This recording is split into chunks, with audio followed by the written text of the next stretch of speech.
عبادت کی ایک روح بتائی حضور نے، لب لباب کہیے اس کا، وہ کیا ہے؟ دعا۔ الدعاء مخ العبادہ، الدعاء هو العبادہ۔ حضور کی یہ دو احادیث بہت سادہ، بہت مختصر۔ دعا ہی عبادت کا جوہر ہے۔ مخ کہتے ہیں ہڈی کے اندر جو گودا ہوتا ہے وہ مخ ہے۔ گودا جو ہے عبادت کا وہ کیا ہے؟ دعا۔ توحید فی الدعا کیا ہے؟ صرف اللہ کو پکارا جائے۔ اور شرک فی الدعا، جس کو بھی پکاریں گے آپ مدد کے لیے اس کو آپ نے معبود بنایا ہے۔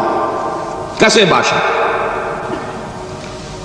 یہ مسئلہ سمجھ لیجئے، لا تدعو مع اللہ احدا، اللہ کے ساتھ کسی کو مت پکارو۔ حضور نے فرمایا کہ جوتی کا تسمہ بھی مانگنا ہو تو اللہ سے مانگو۔ اللہ نے تو دروازہ کھولا ہوا ہے، جو چاہو مانگو، کسی اور سے مت مانگو۔ دیکھیے ایک علمی مسئلے اور ہوتے ہیں، یہ جو روحانیات کا معاملہ ہے، عالم ارواح میں کیا صورت ہے، ارواح صرف کہیں اللہ کے پاس کسی کولڈ سٹوریج میں ہے یا اس کا اس دنیا سے بھی کوئی تعلق ہے، یہ علمی مسائل ہیں۔ فرض کیجئے اس وقت کوئی ارواح یہاں موجود ہو، فرض کیجئے، میں اس کا انکار نہیں کروں گا، ہو سکتا ہے کہ ہو سکتا ہے کوئی روحانیت والا شخص بتا بھی دے کہ ہاں فلاں کی روح موجود ہے، ہوگی بھائی، اسے نظر آتی ہوگی، ٹھیک ہے۔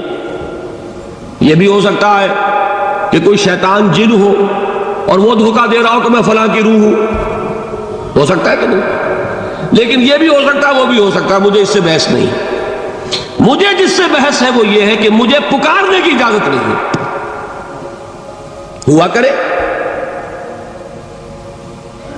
کسی کی روح موجود ہو، ہوا کرے، مجھے میرے رب کی اجازت نہیں ہے کہ میں اسے پکاروں۔ مدد مانگوں گا اللہ سے، دعا کروں گا اللہ سے، استغاثہ کروں گا اللہ سے، تکلیف کے لیے دہائی دوں گا اللہ کی۔ اب اللہ جس سے چاہے کروا دے، کسی روح کو بھیج دے، کسی فرشتے کو بھیج دے، مجھے کیا ہے؟ مجھے آم کھانے ہیں، پیڑ نہیں گننے۔ فلاں روح نے آگے کام کر دیا، کرے بھائی، میرا کام بننا چاہیے۔ اور فرشتہ آ گیا، اس نے کام بنا دیا، کرے، مجھے کیا غرض ہے اس سے، میرا کام بننا چاہیے۔ میرا مسئلہ یہ ہے کہ مجھے پکارنا ہے صرف اللہ۔ اللہ کو اس کی بھی قدرت ہے، کسی کو نہ بھیجے، نہ کسی روح کو بھیجے، نہ ملائکہ کو بھیجے، بغیر کسی کے جو چاہے کر دے۔ اللہ کا مرضی ہے، وہ چاہے کسی روح کو بھیج دے، کسی فرشتے کو بھیج دے، مجھے اس سے غرض ہی کوئی نہیں۔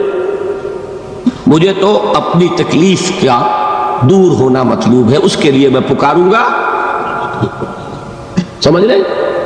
دیکھیے میں سادہ ترین کر رہا ہوں مسئلہ، عبد القادر جیلانی کی روح یہاں ہے یا نہیں، حضور کی روح انور یہاں ہے یا نہیں، یہ تو علمی مسئلہ ہو گیا نا۔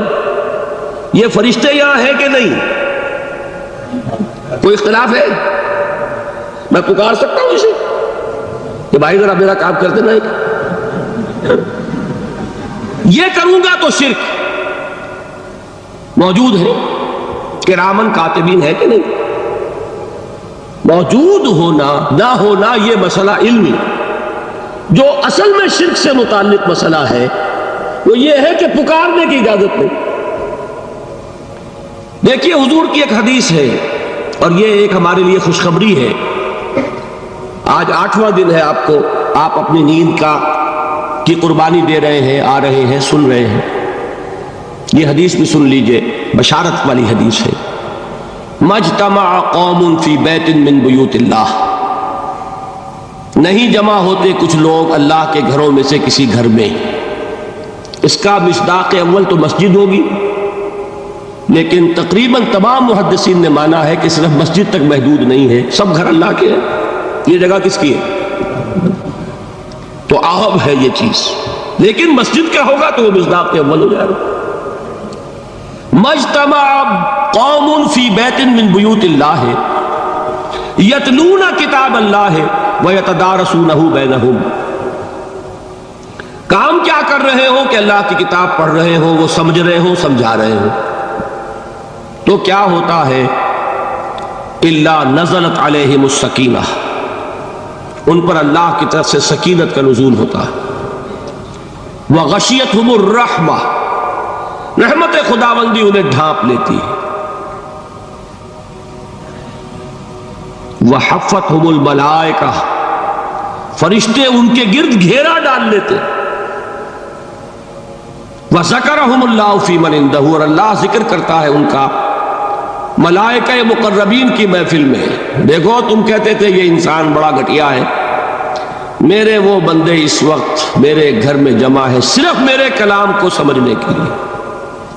اللہ فخر کرتا ہے، ذکر کرتا ہے اللہ۔